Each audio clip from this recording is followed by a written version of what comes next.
Bismillahirrahmanirrahim. Assalamualaikum warahmatullahi wabarakatuh.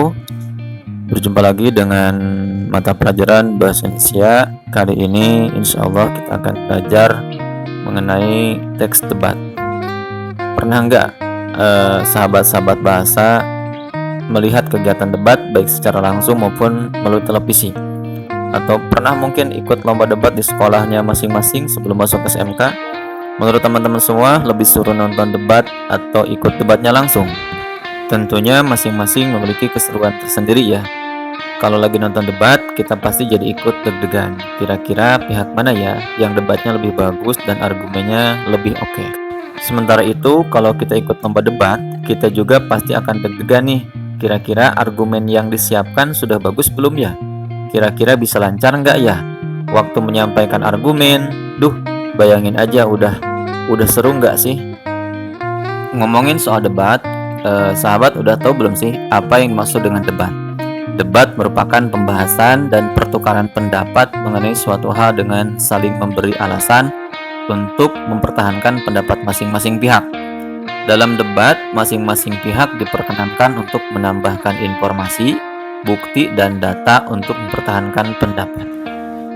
Kenapa sih harus ada debat? Salah satu tujuannya diadakannya debat adalah untuk memperoleh sudut pandang baru yang bisa diterima oleh kedua belah pihak. Meskipun begitu, tidak jarang debat berakhir dengan kedua pihak tetap berbeda pendapat dan berpegang pada pendapatnya masing-masing.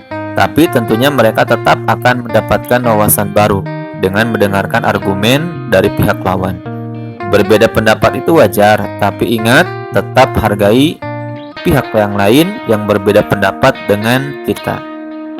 Nah, setelah mengetahui pengertian debat, sekarang mari kita bahas mengenai teks debat. Apa itu teks debat? Teks debat adalah teks yang disusun berdasarkan kegiatan debat yang berlangsung. Teks debat ini berisi argumen-argumen yang disampaikan oleh masing-masing pihak, lengkap dengan kesimpulan yang didapat ketika sesi debat berakhir. Baik, sekarang kita lanjut ke struktur teks debat. Teks debat disusun secara sistematis berdasarkan struktur teks debat. Bisa dilihat di gambar bahwa struktur teks debat itu atau unsur-unsurnya ada beberapa.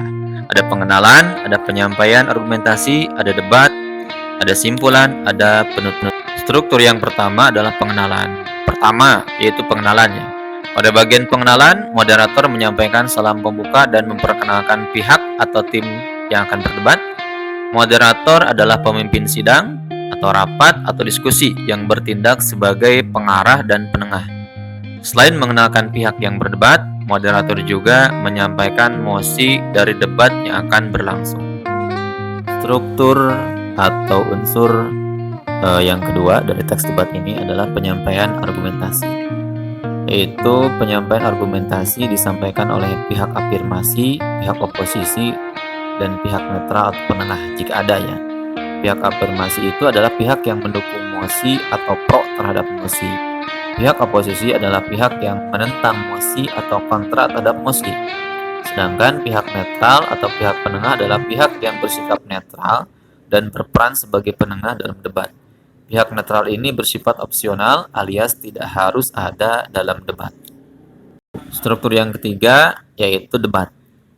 Nah, pada bagian ini pihak afirmasi dan pihak oposisi saling memberikan sanggahan lalu ditengahi oleh pihak netral. Jika pihak netral tidak ada, maka boleh ditangani oleh moderator selaku pemimpin acara debat. Nah, bagian ini nih yang merupakan bagian terseru dari keseluruhan acara debat. Yang keempat yaitu simpulan. Pada bagian ini pihak afirmasi, pihak oposisi, dan pihak netral menyampaikan simpulan terkait mosi, pendapat, serta sanggahan dari tim lain. Nah, struktur yang terakhir adalah penutup. Pada bagian ini moderator memberikan simpulan secara keseluruhan tanpa berpihak kepada pihak manapun. Kemudian menutup kegiatan debat dengan salam. Sahabat-sahabat bahasa, lanjut kita ke ciri-ciri debat ya. Ciri-ciri debat sendiri memiliki ciri-ciri yang kita harus ketahui, antara lain sebagai berikut. Ada 5 ya. Yang pertama, terdapat 2 tim yang berdebat, yaitu tim afirmasi dan tim oposisi. Yang kedua, terdapat 2 sudut pandang yaitu pro dan kontra. Ada yang pro, ada yang kontra. Kemudian yang ketiga adalah terdapat topik atau isu yang diperdebatkan. Yang keempat, terdapat argumentasi. Yang kelima, terdapat pihak penengah atau opsional. Kelima, ciri tersebut harus ada pada setiap acara debat, kecuali nomor 5 ya, karena bersifat opsional. Jadi, kalau kita mau mengadakan latihan debat sendiri bersama teman-teman, jangan lupakan kelima ciri ini ya. Selanjutnya kita akan bahas kaidah kebahasaan teks debat. Jadi kalau kita menulis sebuah teks debat, kita harus memperhatikan tata bahasa ya, atau aturan atau kaidah bahasa. Tata bahasa dalam menulis teks debat di sini dijelaskan ada dua. Yang pertama menggunakan bahasa baku, yaitu bahasa yang sesuai dengan standar dan kaidah bahasa Indonesia. Yang kedua, bahasanya menggunakan kata denotatif.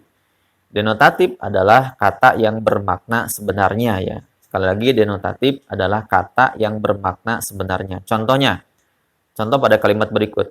Marilah kita menutup mata sambil berdoa. Nah, di sini kata denotatifnya adalah menutup mata. Jadi kita menutup mata kita sambil berdoa kepada Allah Subhanahu wa taala. Nah, dicontohkan lagi yang berikutnya adalah kata bukan denotatif.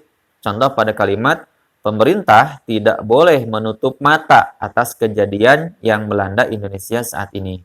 Menutup mata di sini bukan berarti matanya ditutup, tapi jangan pura-pura tidak tahu pemerintah tentang keadaan Indonesia yang saat ini misalkan sedang tidak baik-baik saja. Nah, materi terakhir adalah tentang unsur-unsur debat. Unsur-unsur debat terdiri atas 3 hal, yakni mosi, tim debat, dan partisipan.